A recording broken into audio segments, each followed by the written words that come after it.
Neste momento, Deus, através desta emissora, leva até você mais um programa de fé, com hinos, orações e uma palavra poderosa a seu favor.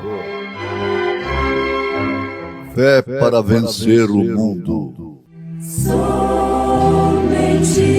crer, somente crer, tudo é possível, somente crer, somente crer, somente crer, tudo é possível, somente crer. E ouvindo isto, um dos que estavam com ele à mesa, disse-lhe: Bem-aventurado que comer pão no reino de Deus. Porém ele lhe disse: Um certo homem fez uma grande ceia e convidou a muitos. E à hora da ceia mandou o seu servo dizer aos convidados: Vinde que já tudo está preparado. E todos a uma começaram a escusar-se. Disse-lhe o primeiro: Comprei um campo, e importa ir vê-lo. Rogo-te que me hajas por escusado. E o outro disse: Comprei 5 juntas de bois, e vou experimentá-los. Rogo-te que me hajas por escusado. E o outro disse: Casei, portanto não posso ir. E voltando aquele servo, anunciou estas coisas ao seu senhor.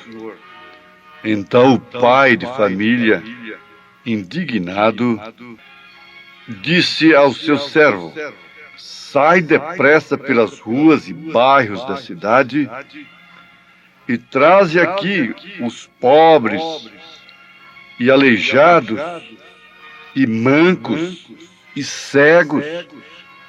E disse o servo: Senhor, feito está como mandaste, e ainda há lugar. E disse o Senhor ao servo: Sai pelos caminhos e valados e força-os entrar, para que a minha casa se encha.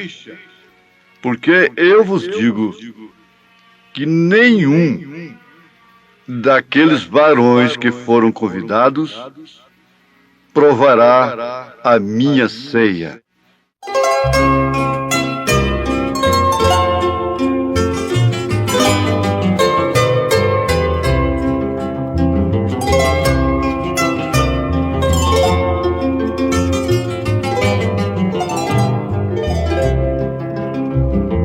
Entre os lírios, no meio dos vales, está um amigo muito caro pra mim.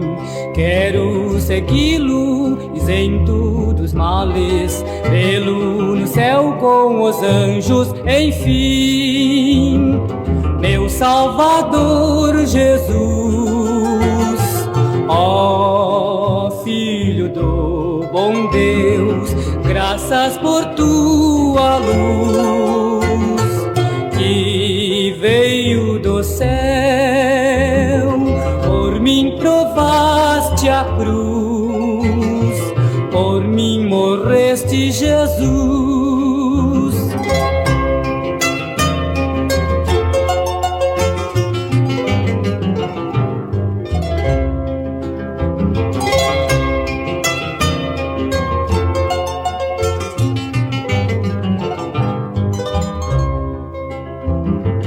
A voz de Cristo é pra mim mais preciosa que a voz dos anjos, do sol e da luz. Não tem o brilho da face radiosa quando sorri meu amado Jesus. Meu Salvador Jesus, ó graças por tua luz que veio do céu. Por mim provaste a cruz, por mim morreste, Jesus.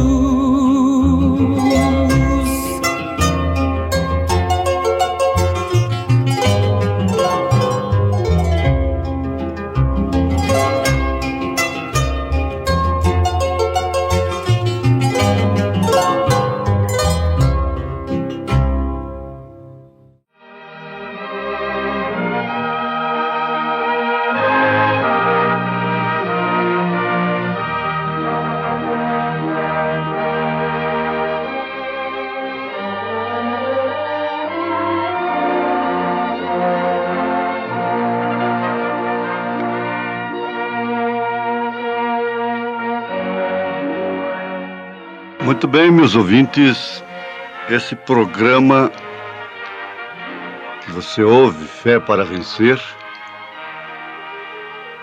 não visa somente a parte material, física das pessoas, e nem mesmo a salvação comum. Porque a hora em que estamos vivendo é muito séria, é muito sublime, é muito importante, porque se trata das vésperas de toda a recompensa para aqueles que viveram no passado uma fé cristã, dando as suas próprias vidas, fazendo essa ponte de sangue através da qual o Evangelho tem chegado de graça para nós. E além disso, o que é físico, o que é material, é efêmero, é passageiro. O outro lado não. O outro lado é eterno. A Bíblia diz, repetindo mais uma vez, aconselhando você, leia aos Hebreus capítulo 11, o capítulo chamado A Galeria dos Heróis da Fé. E você vai encontrar que eles preferiram sofrer um pouco, como no caso de Moisés, um pouco de tempo, do que ter o gozo do pecado por um pouco de tempo. Interessante que a Bíblia diz que Moisés já sofreu por Cristo. Por Cristo. Não diz por Jeová. Diz que foi Cristo, porque o Jeová do Velho Testamento é o Jesus do Novo Testamento, é o Cristo. Então, se você reparar, você vai ver que Moisés preferiu sofrer o vitupério de Cristo, lá no Velho Testamento. Visando o quê? O que é eterno. Se ele tivesse negado e preferido a glória de Faraó, do reino ser um faraó, não existiria nada mais nem nada menos dele senão a múmia. Mas veja, ele foi visto no monte da transfiguração com Elias e por último virá novamente, de acordo com Apocalipse 11, com Elias e Moisés. Essa troca Jesus fez também. Isto quer dizer, ele rejeitou o reino do mundo todo porque ele conhecia a glória, ele conhecia coisa muito maior. Por isso que o conhecimento dessa glória é fundamental. Caso contrário, a pessoa se ilude e a sua fé fica paralisada pela glória terrena, porque ela é bonita, ela enche os olhos como as campinas encheram os olhos de Ló. Mas agora está aqui a coisa: casamento, bodas, matrimônio, bodas do Cordeiro, aquela mesa de milhares de quilômetros. Durante 3 anos e meio é o casamento. O milênio é a lua de mel. de Cristo com sua esposa, que é a igreja. Mas esse casamento, logicamente, tem uma ceia. Assentados à mesa, ele enxugará todas as lágrimas, mesmo sendo lágrimas de gratidão, porque então a Bíblia estará fechada, a fumaça dissipada, as armas dependuradas. Então não vamos precisar de um seguro de vida, não vamos precisar de um plano de saúde, não vamos precisar de ter uma sepultura compra no melhor cemitério da cidade, não vamos ter que encarar a morte. Lágrimas de gratidão. Se é um casamento, então há uma ceia, há uma festa. Não é essa festa com luz apagando e acendendo, luz negra, luz vermelha, com esse rock and roll e aqueles santos ali rebolando. Todo cântico que a gente vê na Bíblia Sagrada, ele é sacro. Santo, santo, santo é o Senhor dos exércitos. Veja como esses salmos eram cantados na sinagoga. Era de uma maneira sacra, reverente. E não vamos pensar que o céu vai ter uma vida melancólica por se tratar de harpas. Não. Aquela festa satisfaz a alma, o espírito, e a exigência daqueles corpos não é exigência destes corpos aqui. O que apraz aqueles corpos procede unicamente de Deus.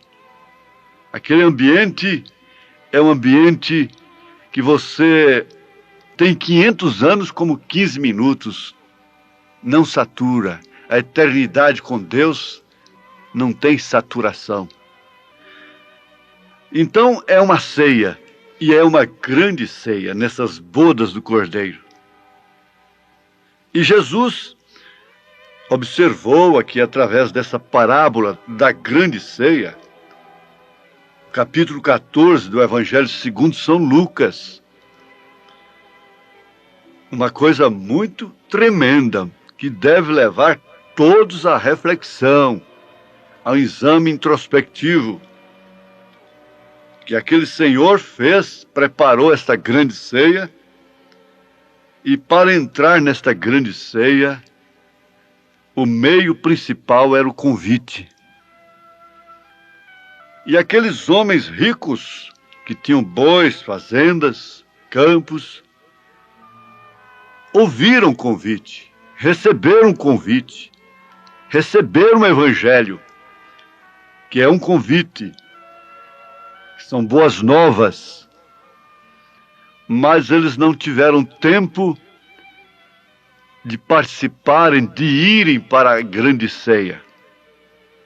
Eles se ocuparam demais com aquilo que é terreno, com aquilo que é passageiro.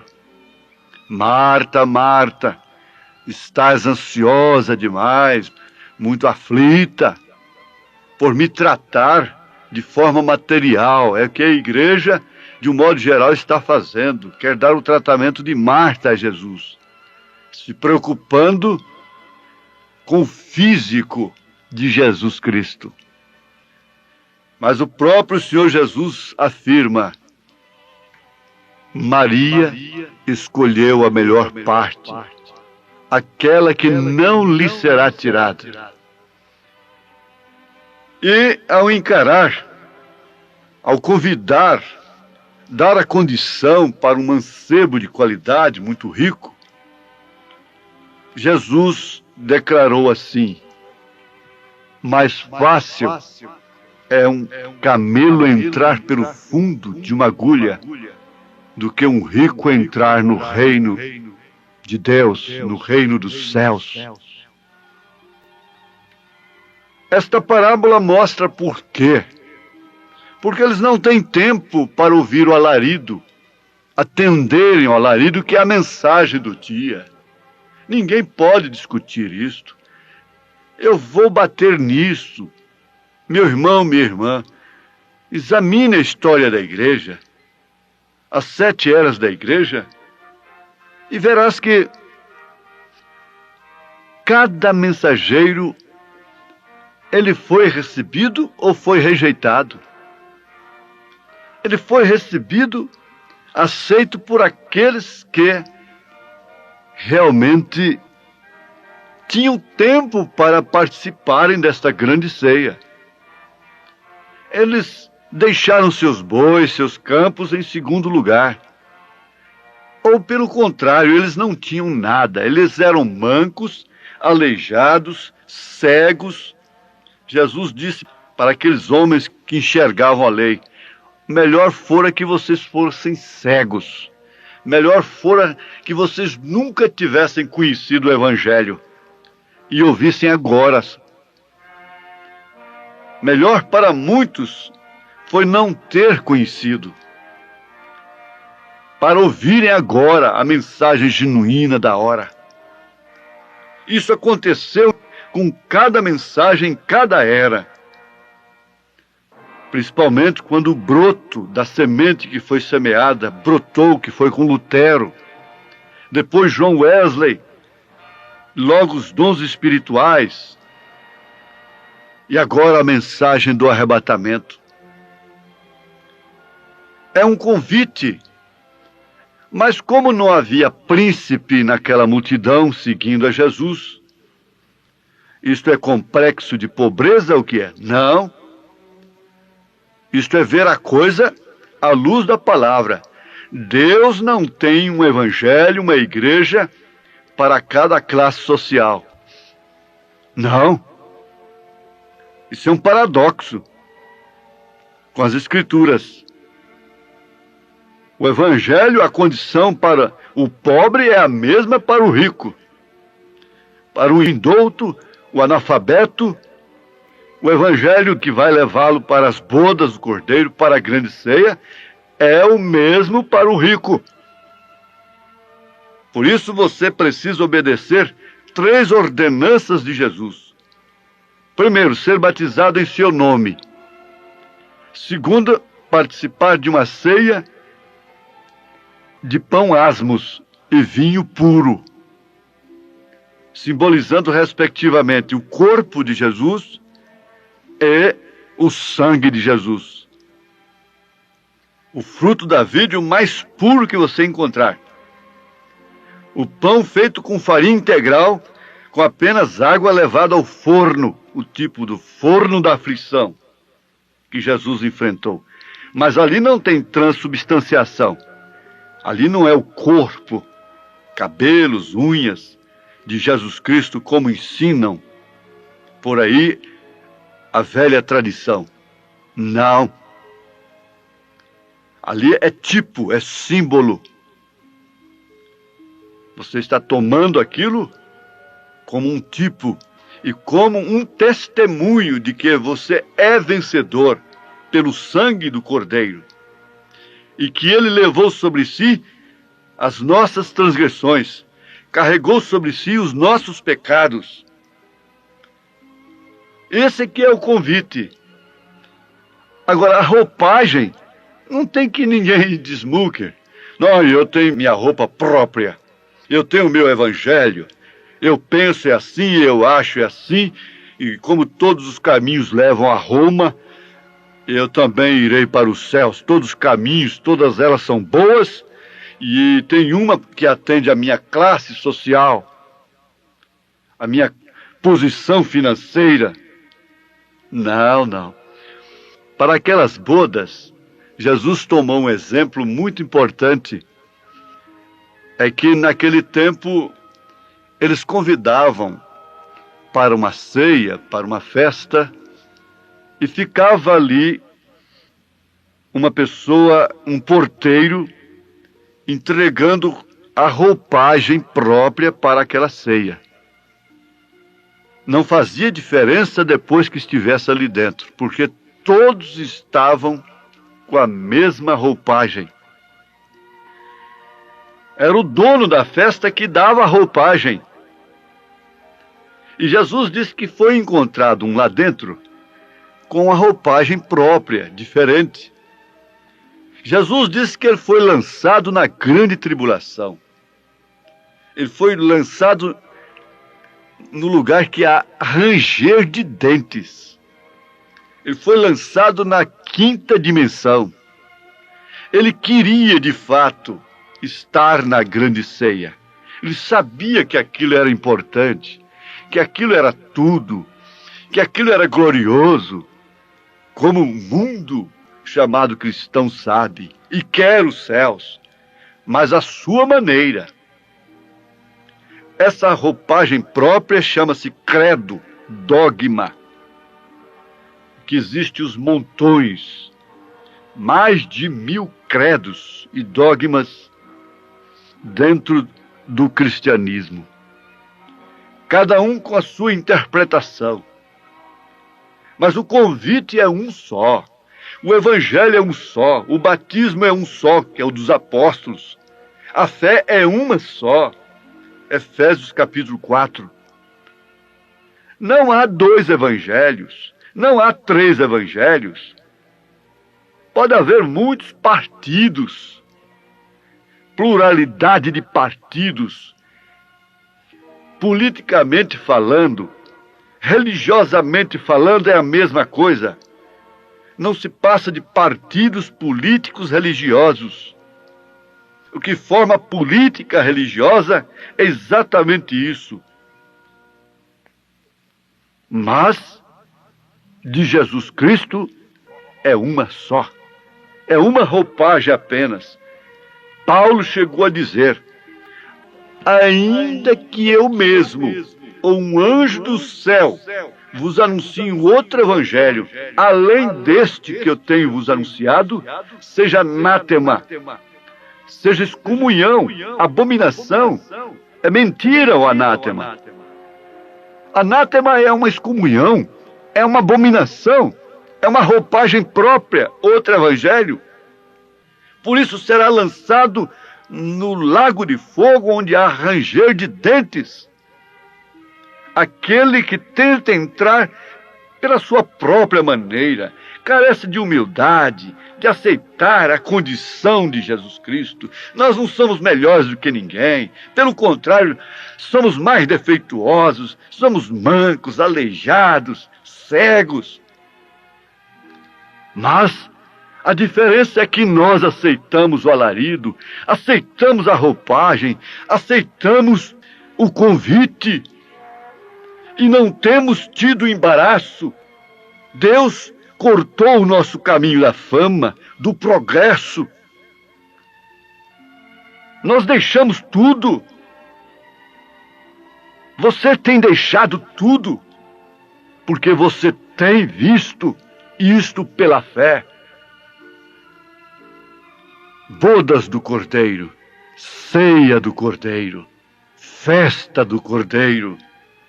3 anos e meio, depois nós vamos para a lua de mel. Deus te abençoe nesta fé. Em nome de Jesus Cristo. Amém.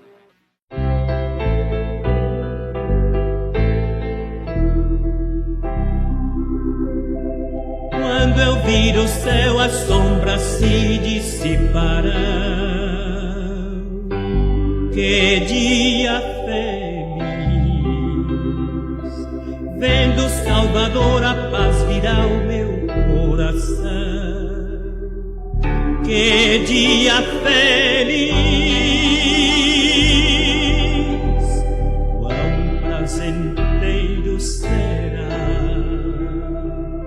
meu Salvador contemplar este amável lugar, pronto espera por mim. Que dia feliz, que dia feliz.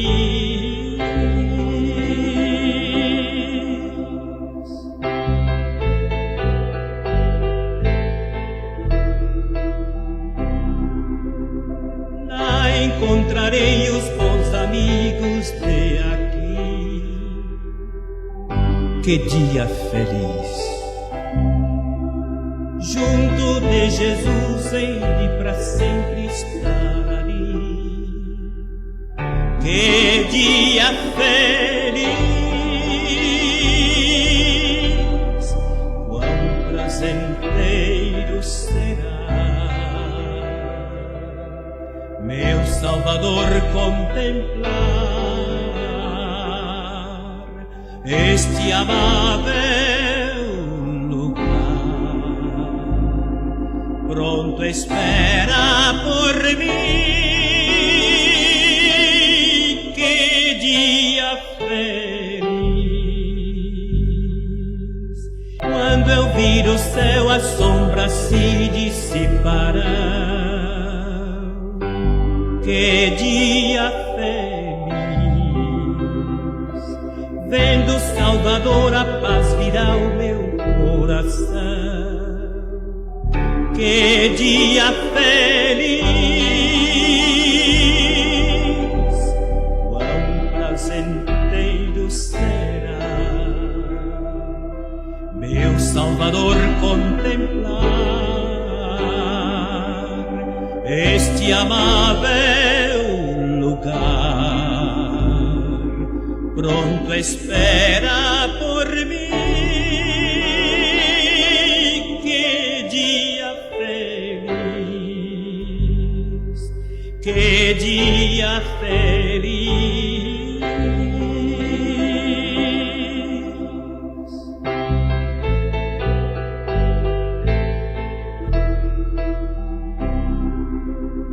Lá encontrarei os bons amigos de aqui. Que dia feliz! Junto de Jesus hei de pra sempre estar ali. Que dia feliz! Quão prazenteiro será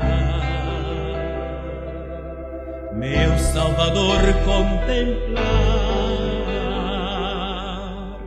este amável lugar. Pronto espera